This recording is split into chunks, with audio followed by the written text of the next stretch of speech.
Bonjour, Dongo, le conseiller, l'agripreneur et le promoteur agricole. Ici, on parle simplement et purement de l'agro-business. Ici, on parle des techniques de culture qui nous permettent d'améliorer nos compétences pour obtenir des meilleurs résultats. Ici, on parle uniquement de comment réussir dans n'importe quel sujet, dans n'importe quelle culture pérenne, maraîchère, vivrière, quelle que soit la culture, l'élevage, quelle que soit la culture, ici, voici notre sujet. C'est ce que nous abordons uniquement sur cette chaîne. Alors, vous qui voulez donc vous lancer dans cette filière, dans ce secteur agricole très porteur, je pense que vous êtes à la bonne porte. Vous allez en tout cas être outillé de notre expérience que nous avons dans cette activité pour pouvoir partir et effectivement réussir vos différentes cultures. Aujourd'hui, nous allons parler des avantages et les inconvénients de l'agriculture hors sol. Vous savez, en agriculture hors sol, il y a ce qu'on appelle agriculture hors sol. C'est une agriculture qui se fait tout simplement en dehors de son milieu naturel. C'est-à-dire que les racines ne se développent pas dans le milieu naturel qui est le sol. Et il se développe en dehors du milieu naturel à travers des substrats pour pouvoir effectivement se développer. Donc, il faut comprendre effectivement que l'idée d'agriculture hors sol ne date pas d'aujourd'hui. C'est une idée qui date depuis très longtemps. Comme je l'ai dit tout à l'heure, c'est une méthodologie pour établir un mécanisme qui permet aux racines d'absorber les éléments nutritifs, les éléments minéraux de la plante effectivement. Et pour étudier aussi également le fonctionnement des plants, bien évidemment. Alors, cependant, ce qu'il faut savoir, au cours des dernières décennies, cette méthode s'est vraiment répandue. Cette méthode s'est vraiment répandue un peu partout dans le monde entier. Elle est devenue pratiquement indispensable dans la production végétale.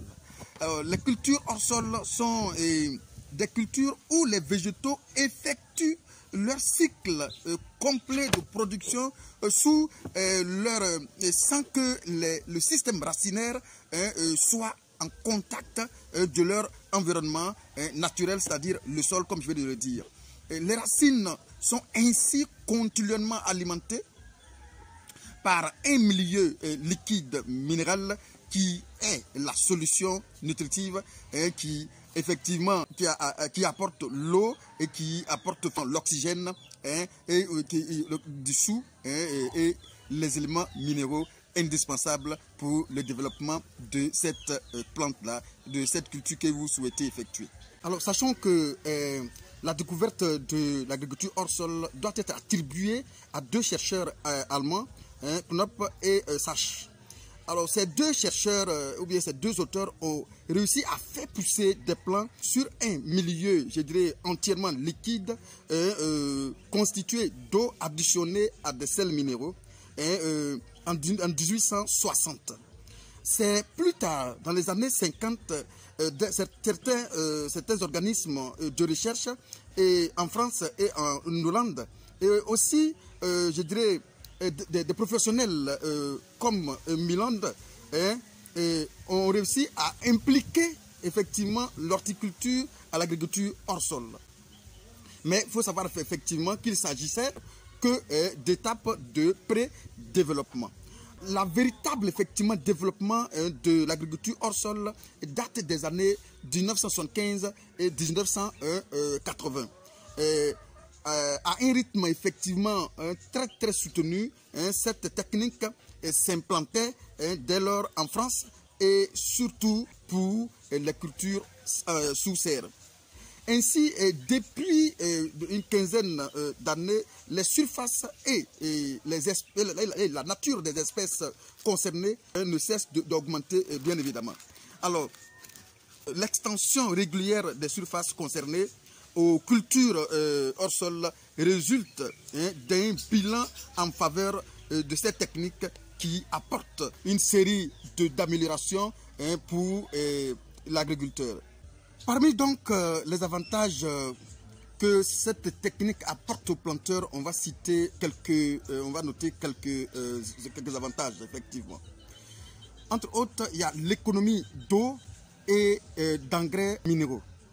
Il faut dire que les cultures hors sol conduisent effectivement à la maîtrise ou bien à maîtriser les apports d'eau et les éléments minéraux.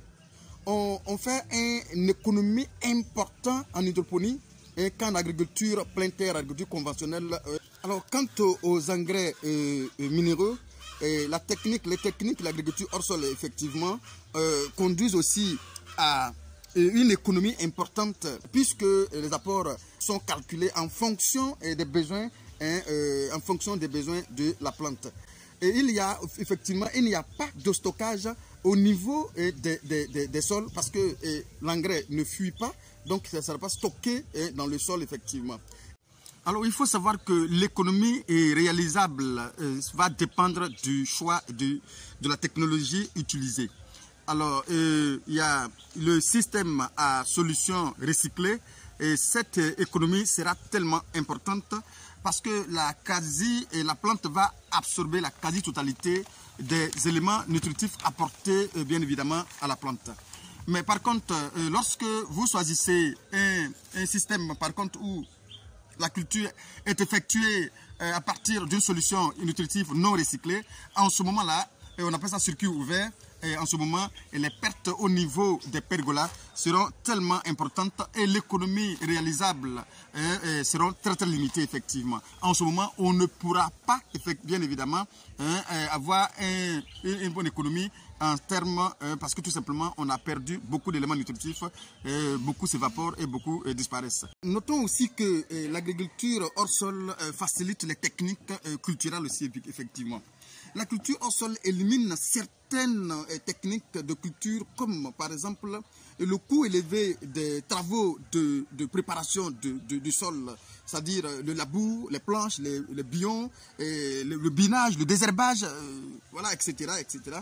Et la procédure de la fertilisation, l'amendement et l'engrais minéral, les engrais minéraux et même l'irrigation sont remplacés par l'apport de la seule solution nutritive. Alors cette technique facilite considérablement les travaux du producteur, bien évidemment, surtout quand il installe l'ensemble du système. Et il peut se libérer de la lourdeur des opérations au niveau de son sol, bien sûr. Alors l'agriculture hors sol permet de régler les problèmes tout simplement liés au sol. Lorsque nous observons les problèmes que nous rencontrons en agriculture conventionnelle, le problème du sol que nous rencontrons en agriculture conventionnelle, on peut même affirmer en toute sincérité que la raison principale de l'agriculture du développement de l'agriculture hors sol provient de la nécessité d'éliminer certains problèmes liés au sol comme la salinité, comme effectivement aussi également contamination par les agents pathogènes bien évidemment. La technique de l'agriculture hors sol a permis effectivement de lutter contre des maladies comme la fibrose de l'œillet ou encore coquille route de la tomate effectivement.